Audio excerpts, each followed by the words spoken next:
This week on the 21st Century Wire, we were invited to attend a lecture at Imperial College in South Kensington in London to hear a talk by nuclear physicist M.T. Keshe. Now, M.T. Keshe is head of the Keshe Foundation in Belgium, and he himself is originally from Iran, and many of the claims he's made with regards to his research are very controversial, mainly because they threaten to turn the world of traditional physics and also academia completely on its head. And also Keshe's advances in anti-gravity technology and other air defense applications also threaten to make the military-industrial complex as we know it today in 2013 completely useless. So we've gone to find out for ourselves, see if we can separate the fact from the fiction, and hear what Mr. Keshe has to say for himself.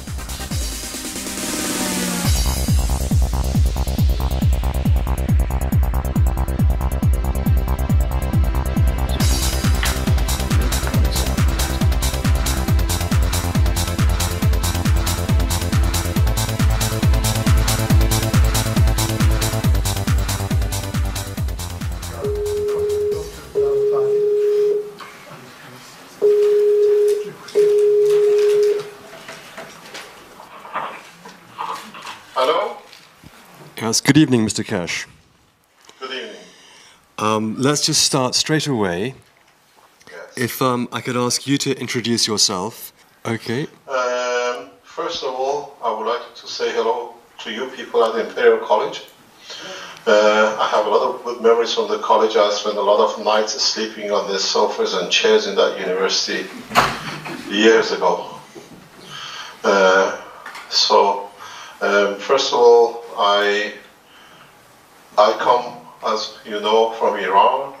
My background is that through the work of my father as an X-ray engineer with Philips International in Iran in the medical sector, I was brought into the environment of radiation and the world of X-rays and that kind of equipment very early in my life.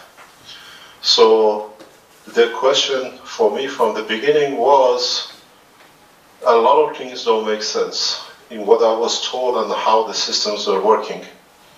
And to pursue, to answer my own questions, I came to England as there was the pattern in those days. I went to Barnet College in north of London, and then did the first diploma in Manchester, and then I graduated from Queen Mary College as a nuclear engineer, specialized in design of nuclear reactors. And so from the beginning I had an argument with my professors and my teachers in the university that the whole nuclear industry is upside down. It's not working the way the universe works. So the advice from my personal tutor, Dr. Shaw, was, Mehran, do your work, get out and try to prove it. Here there is no room for new intelligence. So I stopped the work with the British nuclear fuel, and I set out to develop a new technology, the way the universe works, not the way it's being imagined and measured.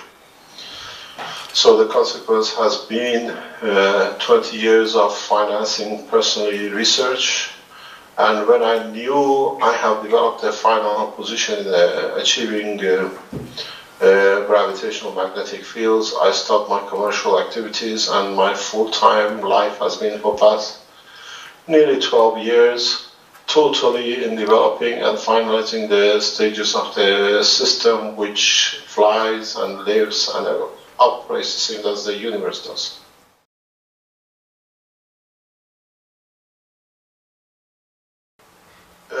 Big Bang is somebody who never understood physics. Whoever came up with this beautiful word, he needs a Big Bang in his head.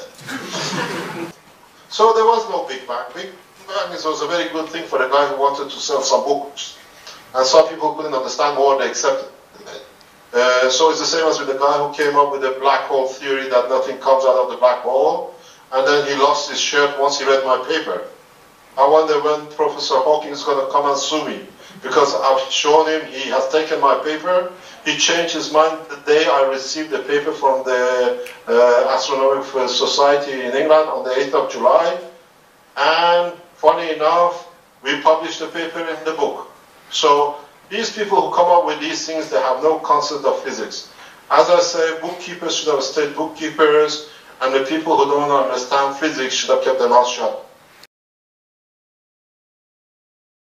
Could you tell us, just briefly, your understanding of matter and how the classical model is incorrect? The classical model is a lot of imagination. In the universe, for example, when we can't understand them, micro and macro, you can go from one to another. The scientists have made the plasma, or the structure of the plasma, the holy grails of physics. So because nobody can see it, they can imagine and say whatever they like. And this is the problem with the present physics. You've already, from what I gather, created some craft which have the ability to travel at very high speeds. And I gather that you said that Mach 35 travel within the Earth's atmosphere even is conceivable now. Is that correct? The thing is, when over Mach 35, you fall out of the atmosphere due to the curvature and the speed of control. Let me explain to you something very simple. The speed is the restriction of the state of mind. I don't know if you can see this magnet. If I can bring it very Sure. close to you. Yep, we can see it. This magnet is exactly how spherical conditions are. This is like Earth, this is like Sun. We have a state of mind as a magnet, as a bar. This is a bar. If we bring our mentality and understanding to the magnet as a sphere, like the universe is, like the stars, we don't see any rectangular objects in the universe. All the objects are spherical. Sun is spherical, atom is spherical, proton is spherical, every shape. The Earth is spherical due to the motion of the magnetic fields. As they come out of one end, they reduce. As they reduce the strength, the gravitational magnetic field of the center of the system pulls the field in, so they go back into it and they absorb more and they come back. If this is, let's say, the moon, and I have a craft, let's say if you can see this little magnet, Sure. if you can see, when I come close for you to see, you don't need to burn fuel to get attracted. You see, this is all it is. That's why the space agency space program has changed. Up to now, we were used to burning fuel to attain position and speed. Now, we can create the same situation. If that was very hard for you to see, I'll show this with another magnet, which is very easy for you to observe, is you play with the magnets all the time, but we never considered it. You create the magnetic field of gravitation of the position of destination. There is no control in the speed anymore. This is what NASA has just recently come to understand. The game is over. So you can go at any speed to Mars, to Moon, as long as you can create a system which can create two things: gravity and a magnetic field. It's nothing new. It's just understanding the process, the way the universe works, not the way our great-grandfathers, our ancestors, when they came out of the caves, they looked at the birds and that was their ambition, to fly like the bird. We got that bird, we call it aeroplanes. We stuck two jets on it and we call it jet planes. And then we had our Chinese friends who came up with a firework, and that firework in a bigger scale now is known as a propulsion game. It's the same thing as what Genghis Khan did in Iran hundreds of years ago, using the firework to break through the barriers. Now we understand the process of the motion of the universe, and our system copies that. So we go in intelligence one level higher, then you understand as you create a stronger magnetic field interactions between the different layers of plasma or different part of the reactor, then you match to the environment which you're traveling. So you can go by a factor of 2-3 times the speed of light. The beauty with this technology as we see it now is that because you create a same situation, same condition as Earth, you can create a 1G the natural way. So in your environment of reactor, within a space of your system, you can create 1G the way we have on Earth. On Earth, we have a certain position which 1G, and we live comfortably, we walk comfortably. And this 1G can be created in any, with use of any system, as long as you can control its gravitational magnetic field. So when this game of astronauts getting into a spaceship, going for training for years, and being weightlessness is over, it's finished, it's done with. Because we do not get trained to go to Heathrow Airport, to go to New York to get on a jet line. Because gravitational magnetic field, or we call 1G, is created by pressure in the cabin. Now we have learned how to create 1G naturally the way our planet does it for ourselves. So from now on, all of you in that auditorium, you're all astronauts. The only problem is this technology is devastating. This technology will bring short-term rapid unemployment, but on the other hand will bring a long-term large number of employment. And at this economical position, as I was told by American diplomat, we cannot take such a revolution on hand.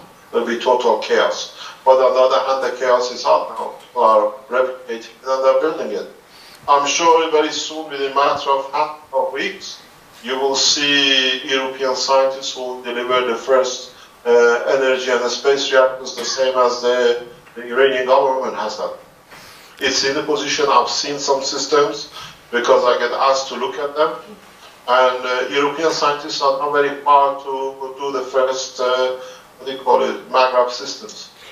Nuclear, with all the technologies that you have, does Iran need nuclear energy? Of course, of course. We don't even understand 2% of the nuclear at a heavy level. So since when we are not dictated to be told what we are supposed to understand? Why nuclear has to become exclusivity of certain nations? Why French are doing it? Why French have access to, they're spending millions in fusion? Why Americans doing it? Why other countries are doing it?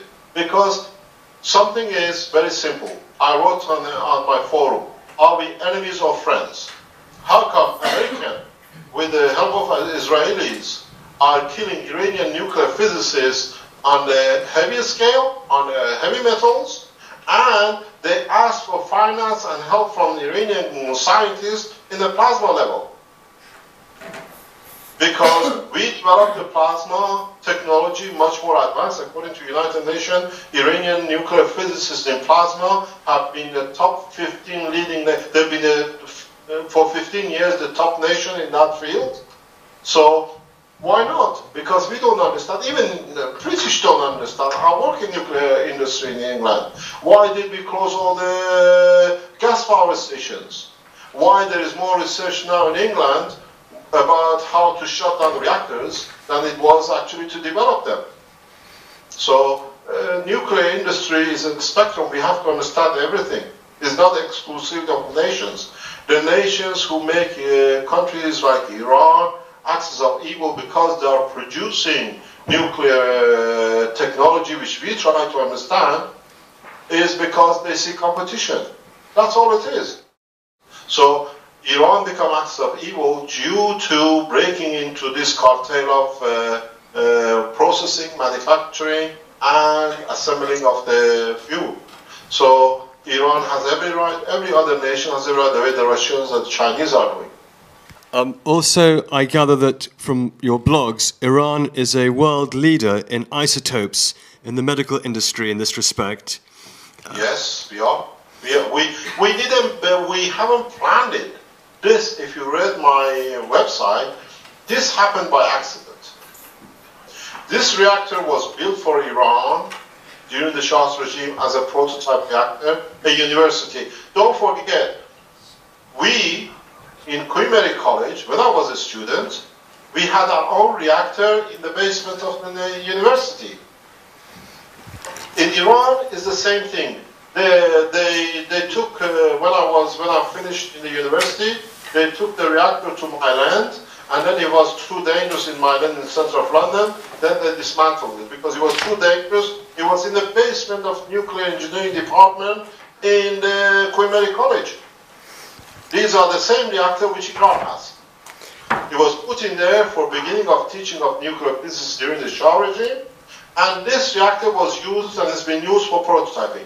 What happened about 4 or 5 years ago, when majority of the isotopes for medical reasons, purposes, was getting manufactured in Canada, the reactor was running into problem. They could not come up with the supply, so Iran took over the supply, the gap in the market. That's how Iran came into it with a reactor which was 3 years ago. So Iran produces isotopes from the systems which was built for us by the British and the Americans. And now it's such a lucrative market that the Europeans are building a system in SCK in Belgium, financed by the German government, to cut into this market again. Because you cannot imagine how lucrative the isotope business is in medical. So, and that's the reason Iran, it just happened to be there by accident.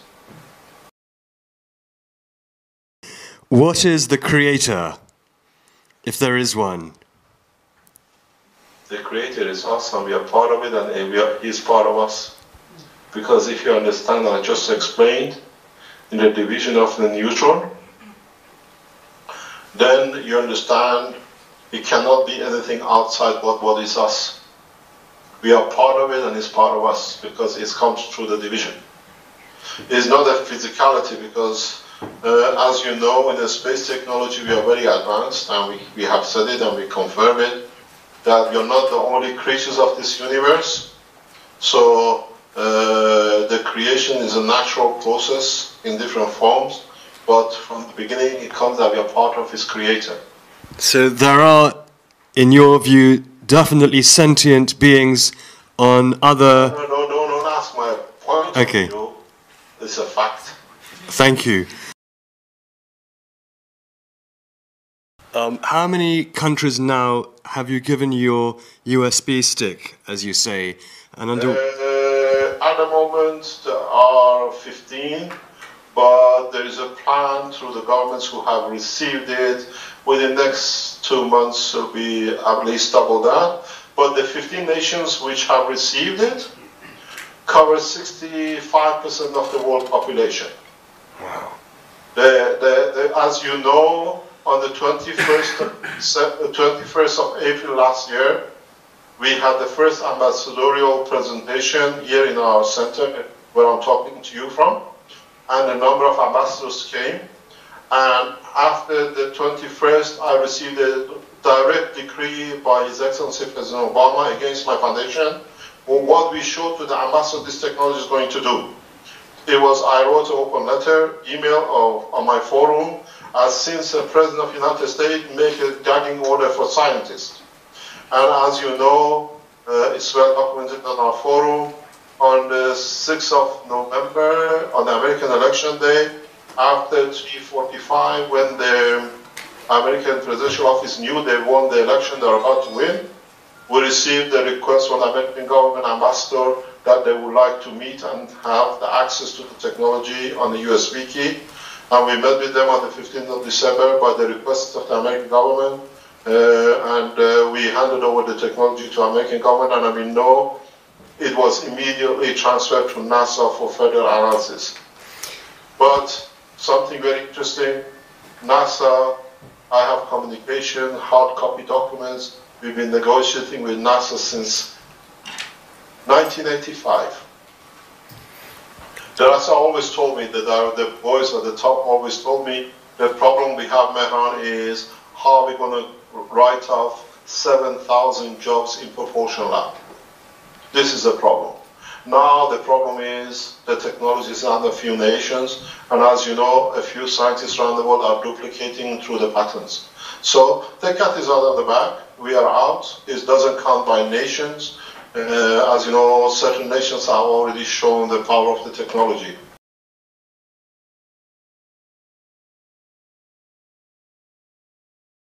We work with a team of people who are devoted to serve humanity, and they made sure this thing goes through.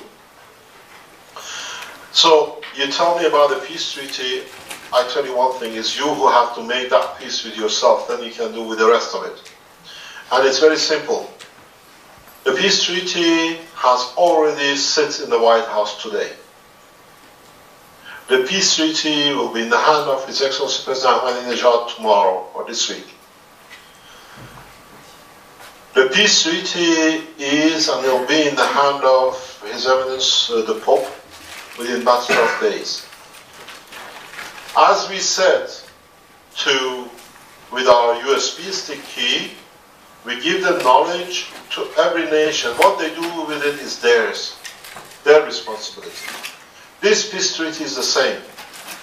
Sooner or later, it will happen. And the way we see it, there are a lot of moves. Don't forget, it's only 7 days old, this peace treaty, 8 days old.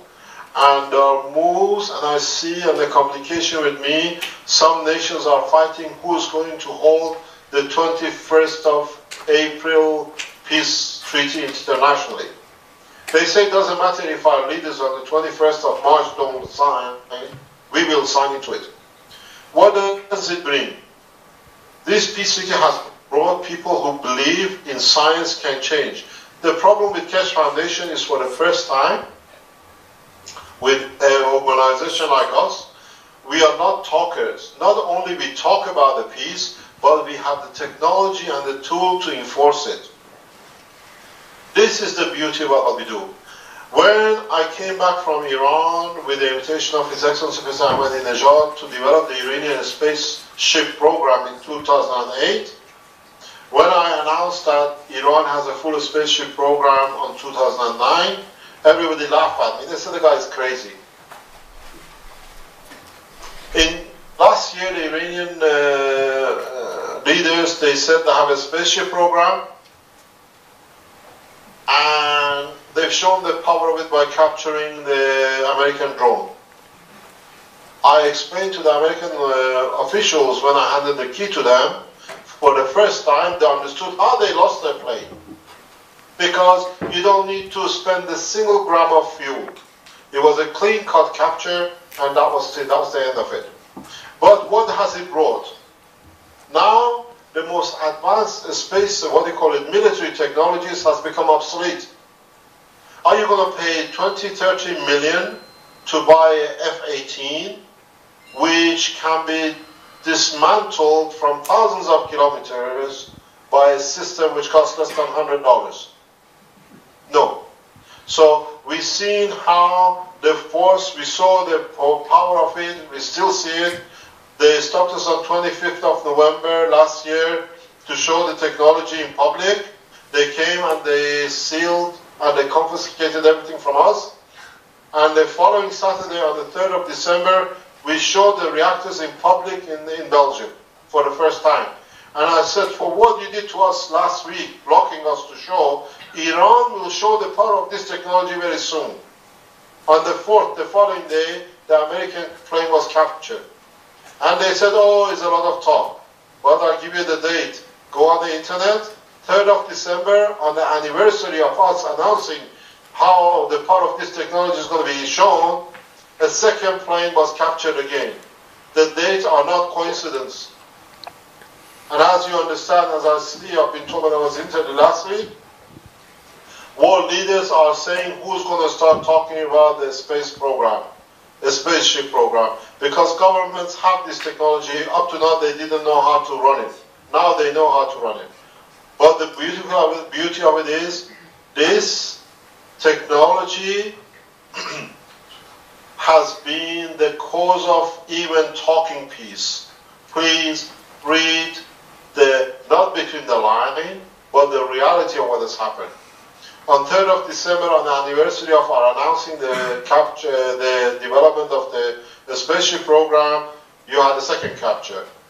We gave the key of the space technology by the request of the American government, His Excellency President Obama, on the 15th of this November to the Americans. On the 2nd of December, exactly 6 weeks ago, 2 weeks after we gave the key, an American private jet landed in Ahvaz airport, crashed, damaged. It was announced by the Iranians that the American plane was on the runway for 2 weeks and it's getting repaired by the Americans. And they announced that the passengers of this American plane were American, were immediately transferred to Dubai. And that day is exactly from the day when Mrs. Hillary Clinton disappeared from political view till last week due to hemorrhage. Peace talk has already started in a very deep way. It's just who's going to lose face. And the peace treaty we put out is don't let nobody lose face. We all talk because you already have started talking. Because the Americans realize that their most advanced technology, military technology, worth nothing anymore. If you see, you talk about the peace, we talk about exactly what this technology has brought. Since Yugoslavia war, we saw bombardments on the high altitude, destroy as much as you can before you go and rob a nation. We saw it in Libya too.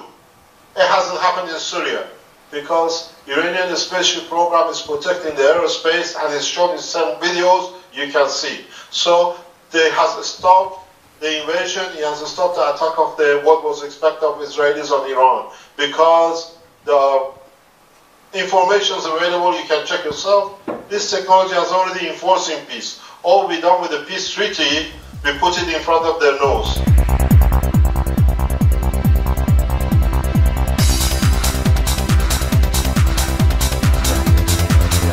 There are quite a significant number of, I should say, influential Iranians who decided not to come tonight for whatever reason, and there was so I was quite worried by people having fear of, for whatever, those reasons might be of coming tonight. But despite that, we had a very good turnout. I thought the reception was very, very positive. And even those who weren't scientists, I'm sure, got something from the talk. And as I say to all the skeptics and cynics, you don't necessarily need to be a scientist to get things like this. I think one also goes on empathy and pathos and whether you believe a speaker or not. I came today because a friend of mine is working on a renewable energy system, and he told me this would be a great place to come. I'm very impressed. I'm here looking for clean energy technologies, and we've got a foundation which is designed to make open source plans for them and create open source manufacturing. People ask me, why did you do this? He must be paying you, or you must have some vested interests.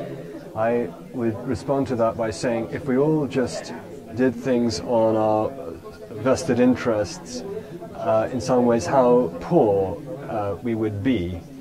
And I was mocked myself and ridiculed by many in this audience who are what you would call mainstream.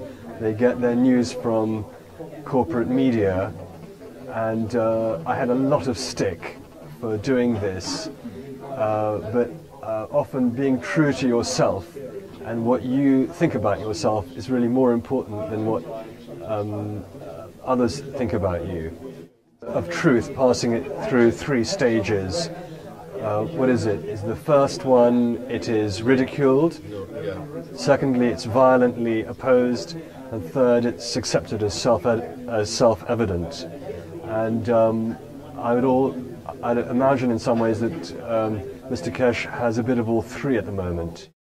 Well, what I think we need to be able to do is to get instructions on how we can build free power units so that a family in India can, you know, start to pump their water without having to pay for gas of a company that's, you know, not doing such a great job. Yeah, so we don't have to go to war for these petrochemicals. If we could learn how to do that, if there's a set of instructions for people to do that, that'd be very useful, and we could know how we could use this. Like, what is this going to do for us immediately? Theoretically, we've got really big implications in nuclear technology and stuff, but how that applies to the average person's life, on how they can get food, water and shelter, and the environment, how that's going to stop destroying it, like I don't think it's clear how we are going to be able to, as individuals, do it. It's all of us, it's a government, it's something outside of us that's going to do it. We need to have that universal responsibility and be like, okay, how am I going to be able to make use of this stuff? So for the individual, I don't think the implication's that great. It's still a bit kind of like foreign and alien kind of stuff, but to actually bring it home and make it like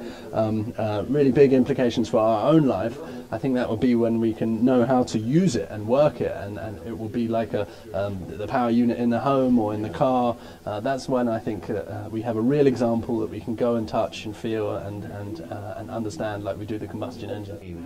It's just a little tiny step, like another chink in basically getting rid of the armour, which is basically stopping all of us from having a much better life, where we are, I think your audience will know, we are slaves in this system, and this gentleman is offering us some solutions, and those who are in charge of this system have, I think, realized that their paradigms are coming to an end, and they're going to have to find a good way of not losing face rapidly, and events like this encourage them to rethink some of their strategies.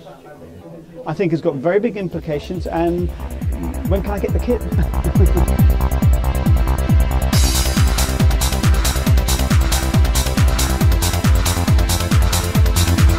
Tonight's lecture by MT Keshe has delivered some incredible insights, and we've got some amazing information. Not least of all, MT Keshe claims that it was his technology that was responsible for the US drone that was apprehended by Iran, literally pulled out of the sky in perfect condition last year. Now, the implications of this are world-changing, to say the least. And also, Keshe made it known to the crowd that a peace treaty has been drafted and distributed to some of the world powers, including the United States, because the implications of such advanced technology, particularly in air defense, renders missile attacks, Air Force strikes, completely useless. So the potential for world peace is extraordinary. So we're going to be keeping a very close eye on this story in the coming weeks and months with great interest. I'm Patrick Henningsen for the 21st Century Wire.